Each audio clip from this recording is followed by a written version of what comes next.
So how does perfectionism impact our mental health? Find out on this episode of IncreMental Health Tips.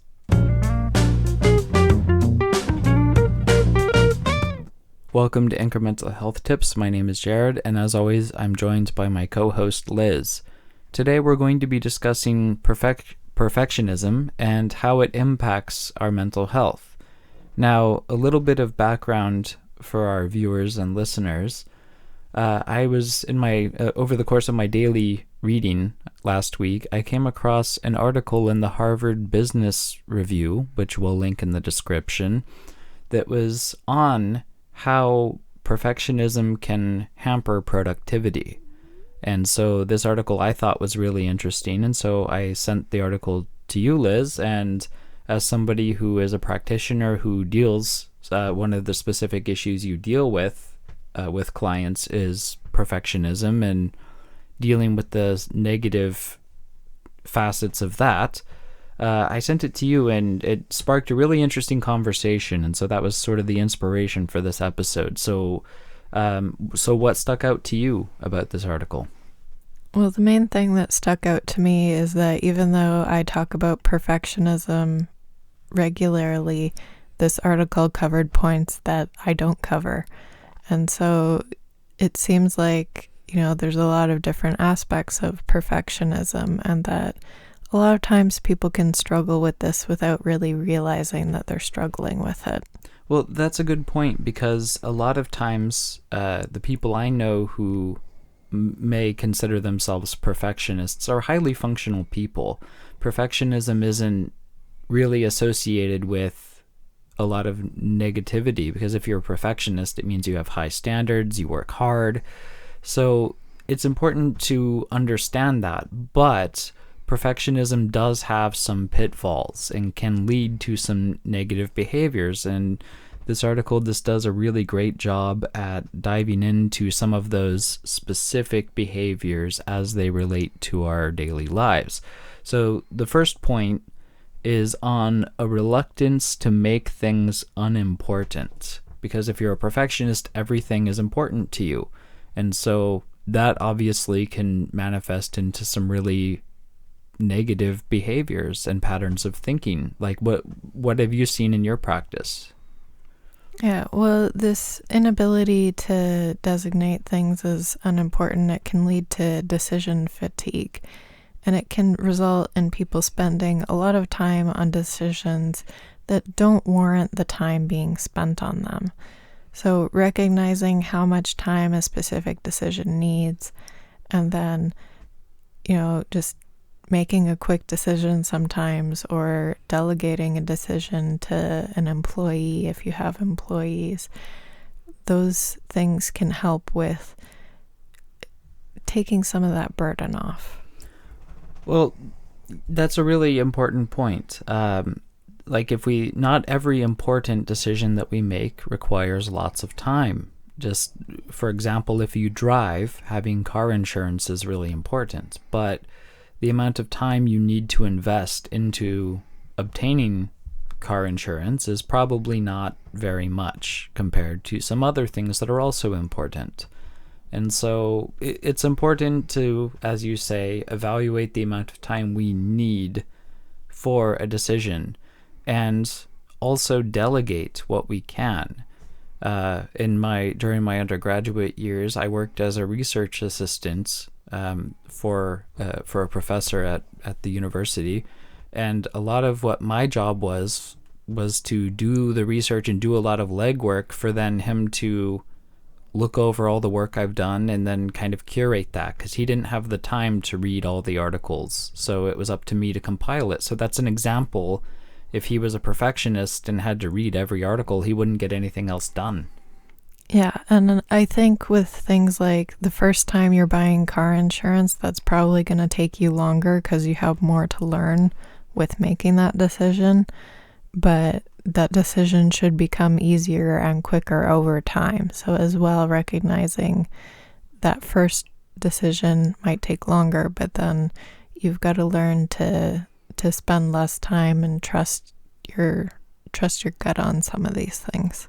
And also be willing to adjust your expectations as required. So the second point is having a moral obligation to over-deliver. Yeah, and I think this one can really lead to people burning out, because if you're delivering 150% for 100% pay, you're going to be doing a lot more work than what you really should be doing. So the article gives the example of, if your competitors are usually charging 1,500 for something and you only charge 1,000 for it, you're really underselling yourself and what you're doing. And I think this can be really tricky because, part of it, you want to deliver something good, but recognizing that, well, I really shouldn't undersell my own skills just to make a little bit of money. It can be really difficult. Well, the other thing to keep in mind are moral obligations are limited to things we can control, our behavior. I could think that something somebody else does is morally right or wrong, but that's ultimately outside of my control. And in the same way, the outcomes of our work, we don't always have control over. And so it's a misplaced moral obligation if our moral obligation is to the results of something that we cannot control. And so I think it's important to focus on the things that we can control. And as long as you're working diligently, even if a project doesn't turn out exactly as you had intended, or the qualities for whatever reason just wasn't there, if you do have some onus or responsibility in that, then you need to evaluate that and make adjustments. But if you don't, if you really gave your all and put in a diligent effort, then really your moral obligation was to put in that effort. It wasn't to guarantee results, because so often we can't guarantee results. Okay, so the third point is to be annoyed when we are not 100% consistent with good habits. So is that something you see often in your practice? Yeah, I think a lot of times people can get frustrated with themselves when they know, oh, I should have done this or that, and they're not being 100% consistent. And I think with this, it can be a lot of all or nothing thinking, where someone thinks, oh, I had a donut today, so my diet's out the window, so let's forget the whole thing. Well, just because you had a slip up with something doesn't mean that you shouldn't try to continue to put in effort. Even if you're just able to do 80% when you'd like to do 100, that 80% still has value. It's a lot better than just quitting altogether. Well, without embarrassing anyone or naming names, there's someone who I went to high school with, whose dad was a little overweight and had the goal of being healthy, but it became really problem because the corporate environment where he worked, the place he worked, had a Starbucks, and so he really enjoyed the large sort of frappuccino, very big drinks from Starbucks, but the problem is they're like 1,200 calories. And so he actually made efforts to go on a diet, and when he's not at work for the weekends, he would drive to his local Starbucks, and this became a daily habit for him, and it really wasn't good for him.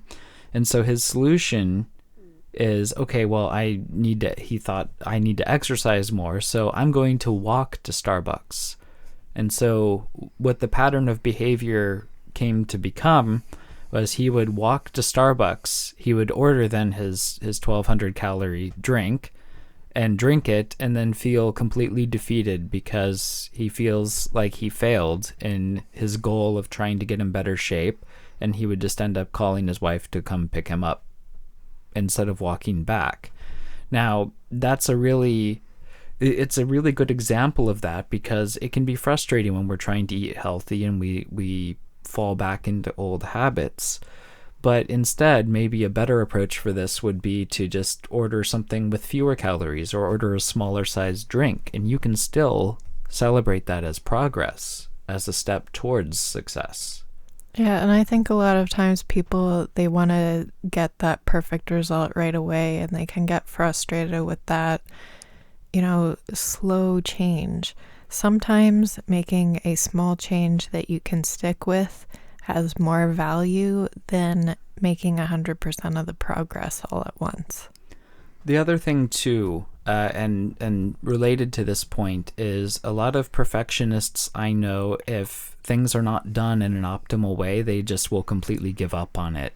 That's something I've seen in the workplace quite a lot, where a lot of people have a lot of really great ideas about how things could be done, but maybe that's not the standard operating procedure. And so they don't put effort into it because the process is a failure. And it's as a result of them being a perfectionist, but really they're undermining their desire to do good work by not being diligent in the work. And so perfectionists need to be able to adapt to suboptimal conditions. Well, I think that's where we're going to have to stop for this week, but if you like our content, please consider liking, sharing, and subscribing. We upload new episodes of our podcasts every Tuesday at 11 p.m. Eastern. As well, lately we've been uploading daily shorts content on YouTube that just really provides synthesized small tips that are perfect for those who don't have time to invest in listening to podcasts all day and have to get some work done. So anyways, thank you very much for all the support, and we'll catch you next time. Remember that small steps can lead to big changes.